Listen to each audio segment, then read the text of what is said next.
يا جماعة، مش كل وجع بيجي من الضرب. في وجع أقوى بكتير بيمشي جوه الطفل في صمت، اسمه الكلمة الجارحة. في أطفال كتير اتربوا على أنت فاشل، أنت ما بتفهمش، أو عمري ما هفرح بيك، وكبروا وهم مصدقين فعلا كده.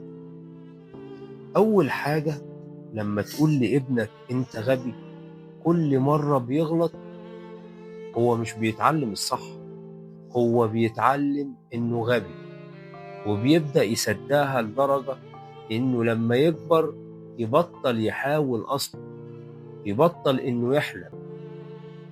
تاني حاجة، لما تسخر من ابنك قدام الناس، ضحكتك دي بالنسبة له بتوجعه أكتر من أي ضرب، لأنه في اللحظة دي ما بيبقاش شايفك أصلا، ولا بيبقى حاسس بأمان معاك، بقى شايفك وجع.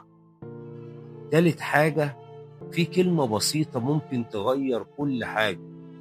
يعني بدل ما تقول لابنك انت غبي، قول له ولا يهمك، المرة الجاية هتقدر. وبدل انت مش نافع، قول له جرب تاني وانا واثق فيك جدا. وبدل ما انت عيب تبكي، قول له انا فاهم انك موجوع وده طبيعي. الرسالة اللي عايز اوصلها لكل اب وكل ام بيسمعوني دلوقتي، إن الكلمة ممكن تكون دواء وممكن تكون سم، وإنت اللي بتختار تستخدمها إزاي. كل كلمة بتقولها لابنك بتبني فيه إما قوة أو خوف، ولو مشيت بكلمة هيكبر بيها طول عمره. اوعى تكسر ابنك بكلمة، يمكن صوتك هو اللي يوجع، بس كلامك هو اللي بيعيش معاه. علم ابنك يسمع منك أنا فخور بيك، بدل أنت خيبت ظن فيك.